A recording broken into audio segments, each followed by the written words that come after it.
Dear viewers, welcome to my channel English Grammar. সুপ্রিয় শিক্ষার্থীবৃন্দ, আমরা একে একে রাইট ফর্মস ভার্বের উপরে বেশ কয়েকটি ভিডিও দেখে এসেছি।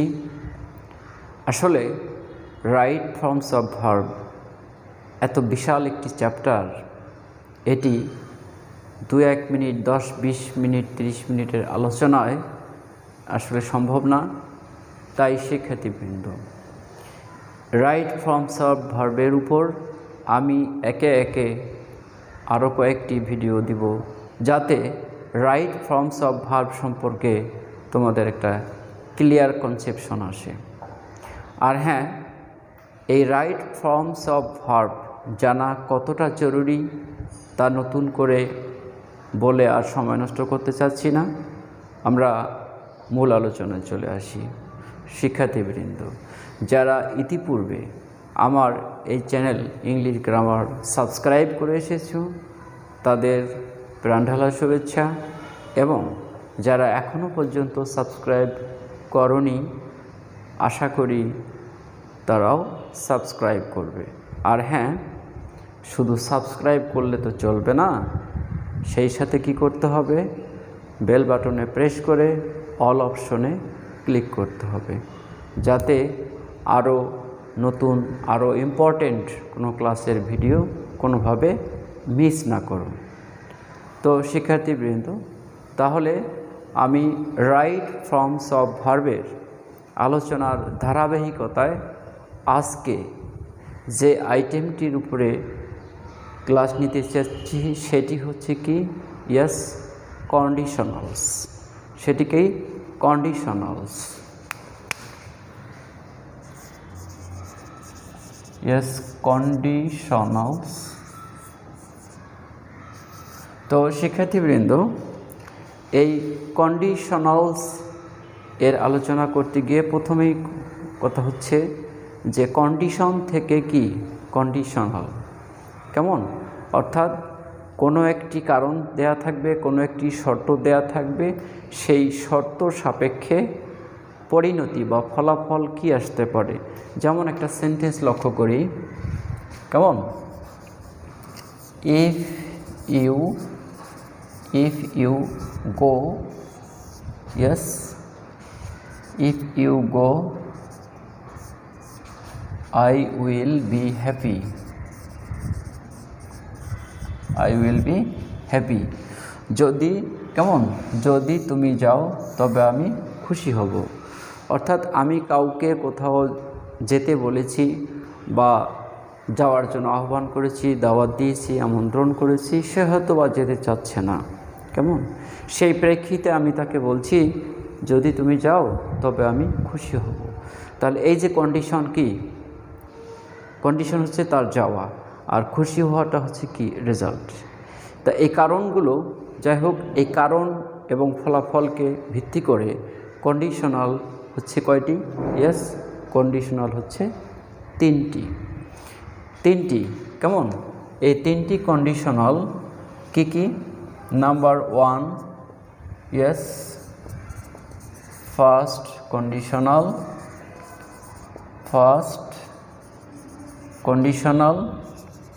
Number 2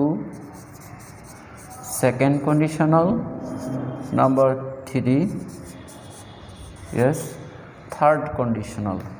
first conditional, second conditional, third conditional. শিক্ষার্থীবৃন্দ, তাহলে আমরা একে একে এই 3 কন্ডিশনাল আলোচনা করি উদাহরণ সহকারে, কেমন? তাহলে প্রথমে আমাদের আলোচনার বিষয় হচ্ছে কি? First conditional. হ্যাঁ শিক্ষার্থীবৃন্দ, তাহলে প্রথম আলোচনা হচ্ছে আমাদের কি? Yes, first conditional. এখন ফার্স্ট কন্ডিশনাল কীভাবে তৈরি হতে পারে, অর্থাৎ ফার্স্ট কন্ডিশনালের ভার্ব এবং মেইন ক্লজের ভার্ব কিভাবে গঠিত হতে পারে সেটি দেখে নাও, কেমন? এক্সাম্পল 1,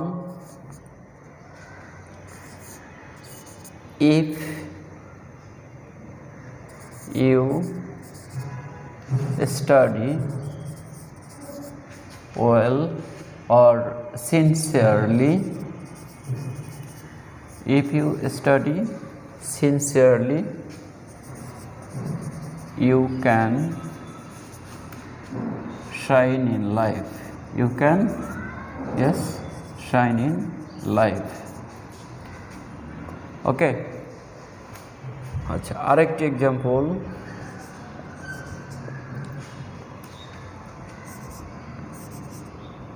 she will be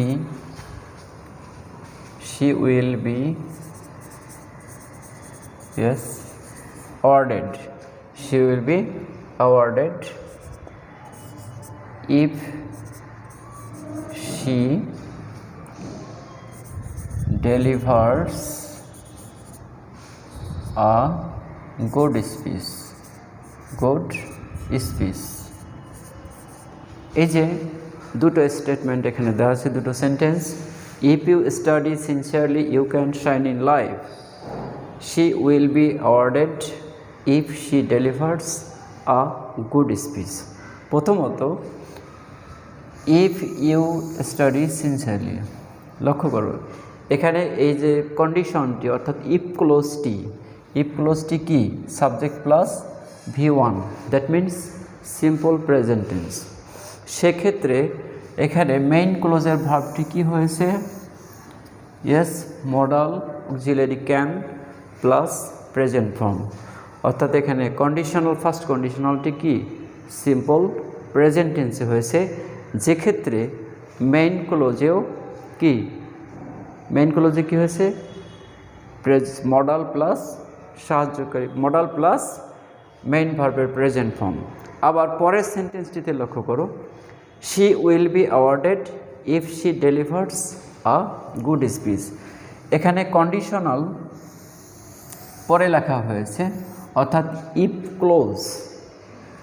ক্লোজটি বা কন্ডিশনটি মেইন ক্লোজের আগেও থাকতে পারে, পরেও থাকতে পারে, দ্যাট ডাজ নট ম্যাটার। তবে সাধারণত ইফ ক্লোজ শুরুর দিকেই বেশি দেখা যায়, কেমন?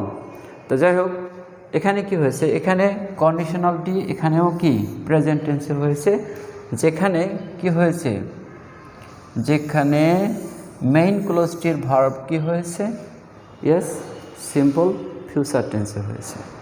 অর্থাৎ ইফ কন্ডিশনালের ক্ষেত্রে যদি ইফ কন্ডিশন প্রেজেন্ট টেন্সে থাকে, তাহলে মেইন ক্লোজ প্রেজেন্ট টেন্সেও হতে পারে বা ফিউচার টেন্সেও হতে পারে, কেমন? তাহলে ফার্স্ট কন্ডিশনালে আমরা দুটো বৈশিষ্ট্য পেলাম, যে ইফ ক্লোজে কী হবে? ইফ ক্লোজে বা ইফ কন্ডিশনটি যদি প্রেজেন্ট টেন্সে থাকে, সিম্পল প্রেজেন্ট টেন্সে থাকে, সেক্ষেত্রে মেইন ক্লোজটি সিম্পল প্রেজেন্ট বা সিম্পল ফিউচার টেন্সে হতে পারে। এখন এই সিম্পল প্রেজেন্ট বা সিম্পল ফিউচার সেটা কি অ্যাক্টিভও হতে পারে, আবার প্যাসিভও হতে পারে। যেমন এখানে আমার 2 নম্বর এক্সাম্পলটি কী হয়েছে? উইল বি অ্যাওয়ার্ডেড, কেমন? এটি প্যাসিভ ভার্ব। এ ধরনের আরও কয়েকটি ভার্ব দেখি। If the farmers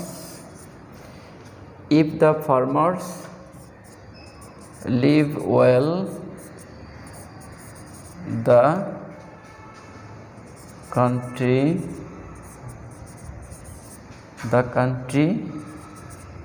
will run well. Okay, if the farmers live well, অর্থাৎ যদি কৃষকেরা ভালো থাকে, কৃষকেরা ভালোভাবে বাঁচে, তাহলে দেশ ভালোভাবে চলবে। কারণ তোমরা জানো আমার দেশ কি একটি কৃষি প্রধান দেশ। দেশটি কৃষি প্রধান দেশ, সে দেশের কৃষকরা যদি ভালোভাবে বাঁচতে না পারে, ভালোভাবে খেতে না পারে, ভালো বাড়ি না পারে, ভালো চিকিৎসা না পায়, তাহলে সেই দেশের অর্থনীতি ভালো চলবে বলে মনে হয়? অবশ্যই না। তাই এখানে বলা হয়েছে যে কৃষকেরা যদি ভালো থাকে তাহলে দেশ ভালো চলবে বা দেশ ভালো থাকবে। ওকে, আরেকটি এক্সাম্পল।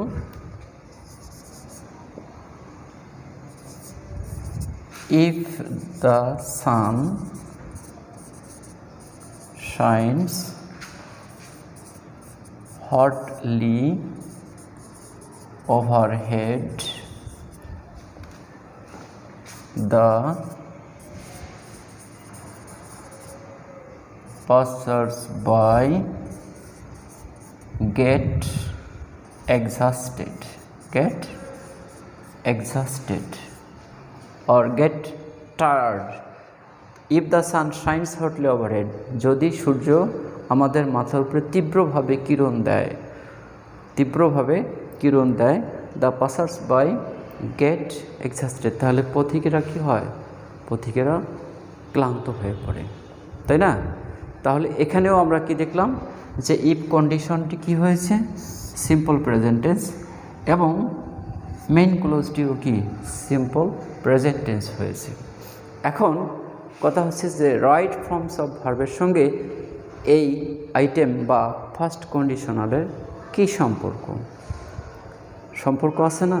ওই যে বললাম যে ফার্স্ট কন্ডিশন যদি সিম্পল প্রেজেন্ট টেন্সে থাকে তাহলে মেইন ক্লোজটি কী হবে, প্রেজেন্ট বা ফিউচার টেন্স, সিম্পল প্রেজেন্ট বা সিম্পল ফিউচার টেন্স।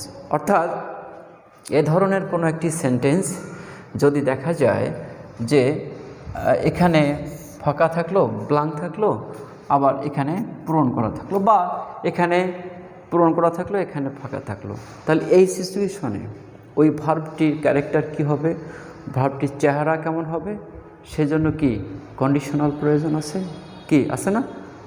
তাহলে শিক্ষার্থী বন্ধুরা এই ফার্স্ট কন্ডিশনাল বা সেকেন্ড কন্ডিশনাল বা থার্ড কন্ডিশনাল অবশ্যই গুরুত্ব সহকারে জানতে হবে, তা না হলে রাইট ফর্মস অফ ভার্বের একটা বড় অংশ থেকে কি বঞ্চিত হবে, একটা বড় অংশ সম্পর্কে অজানা থেকে যাবে। তাই শিক্ষার্থী বন্ধুরা আমরা ইতিমধ্যে কি ফার্স্ট কন্ডিশনাল দেখলাম, এখন দেখা যাক সেকেন্ড কন্ডিশনালের চেহারা কীরকম, তাই না? তো শিক্ষার্থী বন্ধুরা সেকেন্ড কন্ডিশনাল আসলে কীরকম হয়, কেমন, বা সেকেন্ড কন্ডিশনালের ক্ষেত্রে কন্ডিশনের ভার্বের ক্যারেক্টার কীরকম হয়, চেহারা কীরকম হয়, বা মেইন ক্লোজের চেহারা কীরকম হয়, সেই স্ট্রাকচারটা একটু দেখে নেই। সেই স্ট্রাকচারটি হচ্ছে ই প্লাস সিম্পল পাস্ট, কেমন, ই প্লাস সিম্পল পাস্ট প্লাস আরও কিছু থাকতে পারে, কমা, মেইন ক্লোজ সেক্ষেত্রে কি হচ্ছে would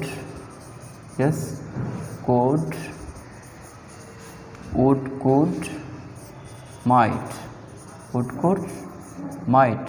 plus V1, would could might plus V1। হ্যাঁ, যদি প্যাসিভ হয় সেক্ষেত্রে would be, could be, might be plus কি V3 হতে পারে, কিন্তু মেইন স্ট্রাকচারটি হচ্ছে কি ই প্লাস সিম্পল পাস্ট, অর্থাৎ ইফ ক্লোজে যে ভার্বটি থাকবে সেই ভার্বটি পাস্ট ইনডেফিনিট টেন্স বা সিম্পল পাস্টে হবে, আর যখন ইফ ক্লোজ সিম্পল পাস্টে থাকবে তখন মেইন ক্লোজের ভার্বটি চেহারা হবে কি would could might plus present form বা V1, কেমন? আসলে এক্সাম্পল না দেখলে ক্লিয়ার হবে না। Example 1, if he started late he would miss the train, অর্থাৎ যদি সে দেরিতে বের হতো, দেরিতে রওনা দিত, he would miss the train, সে ট্রেনটি মিস করত। লক্ষ্য করো ফার্স্ট কন্ডিশনে ভার্বটি কি সিম্পল পাস্ট, সেকেন্ড মেইন ক্লোজের ভার্বটি কি would could might plus present form, কেমন? এক্ষেত্রে এখন এখানে একটি প্রশ্ন আছে, স্যার এখানে কি উড কুড মাইট যে কোনো একটি দেয়া যেতে পারে? না, এটা নির্ভর করবে কি কনটেক্সটের উপরে, এটা নির্ভর করবে সেন্টেন্সের মিনিংয়ের উপরে। যেমন এখানে সেন্টেন্সটি কি দাঁড়াচ্ছে, ইফ হি স্টার্টেড লেট, যদি সে দেরিতে বের হতো, he would miss the train, সে ট্রেনটি মিস করতো, সে ট্রেনটি মিস করতো। পাশাপাশি আরেকটি সেন্টেন্স দেখি, if she studied, if she studied regularly, yes, she could get GPA 5। অর্থাৎ যদি সে নিয়মিত পড়াশোনা করত, she could get GPA 5, say GPA 5 বা A+ পেতে পারত, পেত না। অর্থাৎ তখন আর বিষয়টা কি অসম্ভব ছিল না। অর্থাৎ ভালোভাবে সিনসিয়ারলি স্টাডি করলে, রেগুলারলি স্টাডি করলে তার পরিণাম কি, তার ফলাফল কি, সে ভালো রেজাল্ট করত। কেমন? অর্থাৎ যেখানে সম্ভাবনা 100%, যেখানে কোনো কাজের প্রতিক্রিয়া, কোনো কাজের ফলাফল 100% সুনিশ্চিত, সেক্ষেত্রে কি হবে?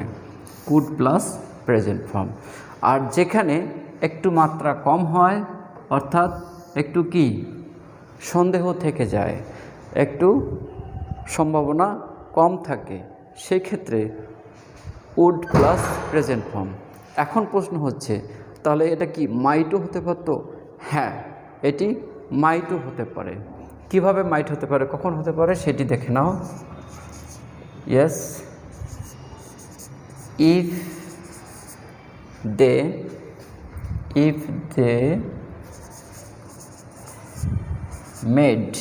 they made a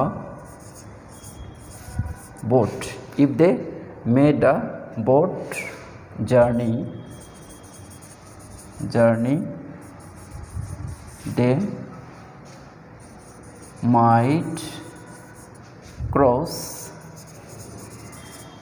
the river, এখন প্রশ্ন হচ্ছে, if they made a boat journey they might cross the river, যদি তারা নৌকা ভ্রমণ করত, অর্থাৎ নৌকা জার্নি যেত, তাহলে তারা নদীটি কি ক্রস করতে পারতো, নদীটি পার হতে পারত। এখন এখানে প্রশ্ন হচ্ছে, যদি নদীর গভীরতা বেশি থাকতো, বা যখন তারা পার হচ্ছিল তখন নদীতে প্রচণ্ড ঝড় আসলো, তাহলে কি পার হতে পারত? অর্থাৎ কি, তখন কিন্তু সম্ভাবনা অনেকটা ক্ষীণ। এক্ষেত্রে কি হবে? মাইট প্লাস প্রেজেন্ট ফর্ম। অর্থাৎ ধরে নিতে পারি 100%, যে কোনো প্রতিফল 100% সম্ভাবনা থাকলে সেখানে কুড, আর যদি সম্ভাবনা আরেকটু কম থাকে 70%, 60%, সেখানে হচ্ছে উড। সম্ভাবনা 50%-এরও কম, সেক্ষেত্রে হচ্ছে কি মাইট। কেমন? এটাকে যদি আমরা আর একভাবে চিন্তা করি, সেটা হচ্ছে কি অতিকল্পনা। কেমন? অর্থাৎ এই যে আমরা বাংলায় বলে থাকি কি আকাশ কুসুম কল্পনা, কেমন অসম্ভব কল্পনা। যেমন আমরা বলি না, আমার যদি পাখা থাকতো তবে তোমার কাছে উড়ে যেতাম, আসলে পাখাও হবে না, উড়ে যাওয়াও সম্ভব হবে না। এই ধরনের ক্ষেত্রে আসে কি মাইট। আমার যদি একটা সাইকেল থাকতো, বাইসাইকেল থাকতো বা মোটরসাইকেল থাকতো, তবে আমি তোমার কাছে যেতাম বা যেতে পারতাম। ঠিক আছে, এক্ষেত্রে সম্ভাবনাটা অনেক বেশি। এক্ষেত্রে আমরা কি উড বা কুড নিতে পারি। তাহলে মাইটের ক্ষেত্রে অবশ্যই মনে রাখতে হবে কি, যে কোনো প্রতিফল, যে কোনো কর্মফল, কারণ এবং ফলাফলের মধ্যে সম্পর্কটা কি অনেক গ্যাপ, অসম্ভব কল্পনা। ঠিক আছে, হ্যাঁ স্বপ্ন থাকতে পারে, কিন্তু সেই সব স্বপ্ন যে জীবনে বাস্তবায়িত হয় তা কিন্তু নয়। কেমন? অর্থাৎ যে সব স্বপ্ন বাস্তবায়ন সম্ভব নয়, কেবল সেক্ষেত্রে কি মাইট, যেটা কিছুটা সম্ভব সেটা হচ্ছে উড, আর যেটা ভালোভাবেই সম্ভব সেটা হচ্ছে কি কুড। এই উড, কুড, মাইটের ব্যবহারটি আমরা কিন্তু প্রায় ভুল করে থাকি। তো শিক্ষার্থীবৃন্দ, আমি মনে করি আজকে উড, কুড, মাইট নিয়ে আমি যেটুকু ধারণা দেওয়ার চেষ্টা করলাম, আশা করি এরপরে থেকে তোমাদের উড, কুড, মাইটের ব্যবহারে আর ভুল হবে না। কি হবে না? তো শিক্ষার্থীবৃন্দ, এই যে আমরা সেকেন্ড কন্ডিশনাল দেখতেছিলাম, সেকেন্ড কন্ডিশনালের ক্ষেত্রে কী হয়? তাহলে হচ্ছে কন্ডিশনে হচ্ছে সিম্পল পাস্ট, আর মেইন ক্লোজ হচ্ছে কি would could might plus present form. তাহলে আর থাকছে একটি কন্ডিশনাল, ইয়েস, সেটি কি থার্ড কন্ডিশনাল।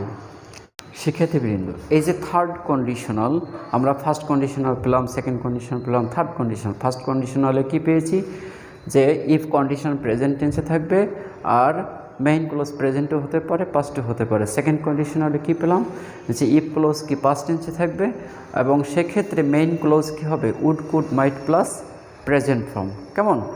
তাহলে থার্ড কন্ডিশনালের স্ট্রাকচারটি হচ্ছে third conditional, yes, past perfect, past perfect. কেমন? অর্থাৎ ইফ ক্লোজটি হবে পাস্ট পারফেক্ট এবং সেক্ষেত্রে মেইন ক্লোজটি হবে would have, would could might plus have plus V3। কেমন? তাহলে একটা এক্সাম্পল দেখে নেই। If I had earned much money, I would have a charitable dispensary in my village. Okay, এই যে সেন্টেন্সটি if I had earned mass money, had earned, কেমন? তাহলে হ্যাড আর্ন কি অবশ্যই পাস্ট পারফেক্ট। সেক্ষেত্রে এখানে কি হয়েছে would have plus would have, yes sorry, would have set up, would have set up a charitable dispensary in my village। এখানে set, হ্যাঁ সেটের পাস্ট পার্টিসিপল সেট। তাহলে কি মেইন ক্লোজ, এখানে ইফ ক্লোজটি had plus V3, that means past perfect, যেখানে main clause হচ্ছে কি উড হ্যাভ প্লাস V3 বা পাস্ট পার্টিসিপল। সেন্টেন্সটির অর্থ কী দাঁড়াচ্ছে যে আমি যদি প্রচুর টাকা উপার্জন করতে পারতাম বা করতাম, আমি যদি প্রচুর টাকা উপার্জন করতাম তাহলে আমার গ্রামে দাতব্য চিকিৎসালয় প্রতিষ্ঠা করতাম।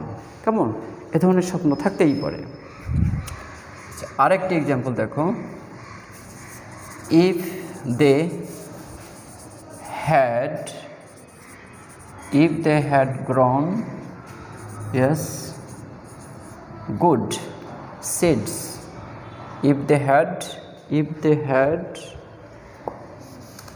yes shown, if they had shown good seeds, they could get good crops, তারা ভালো ফসল পেত। অর্থাৎ তারা যদি ভালো বীজ বপন করত তাহলে কি হতো, তারা ভালো ফসল পেত। তাহলে এখানে কি হচ্ছে হ্যাড শোন, এখানে শোডও হতে পারে। আবার এখানে কি হয়েছে could plus present form, could plus present, sorry এখানে হবে could have got, that means could have got, would have might have plus V3। আরেকটি এক্সাম্পল দেখো, ধরো if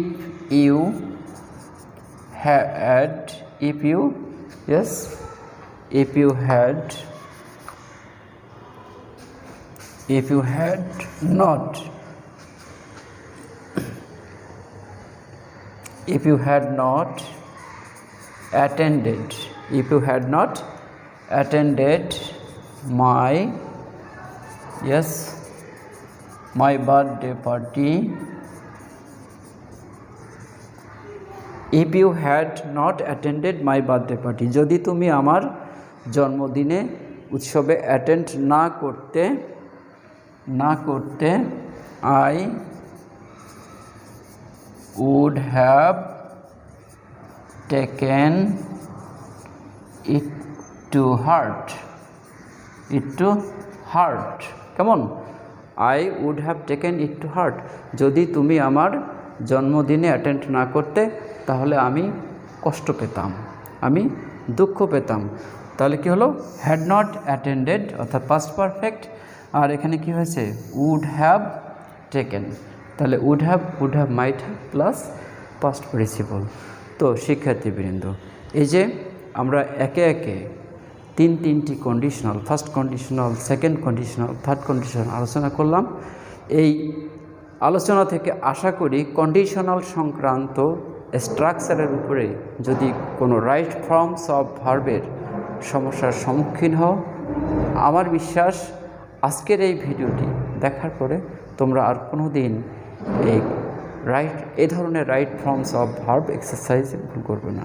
কাজেই শিক্ষার্থীবৃন্দ, তোমরা আজকে থেকেই, এখন থেকেই যদি এই ভিডিওটির আলোকে কন্ডিশনাল সংক্রান্ত right forms of verb exercise করতে বসো, আশা করি আজকের এই ভিডিওটি তোমাদের জন্য অনেক হেল্পফুল হবে। ওকে, আল্লাহ হাফেজ।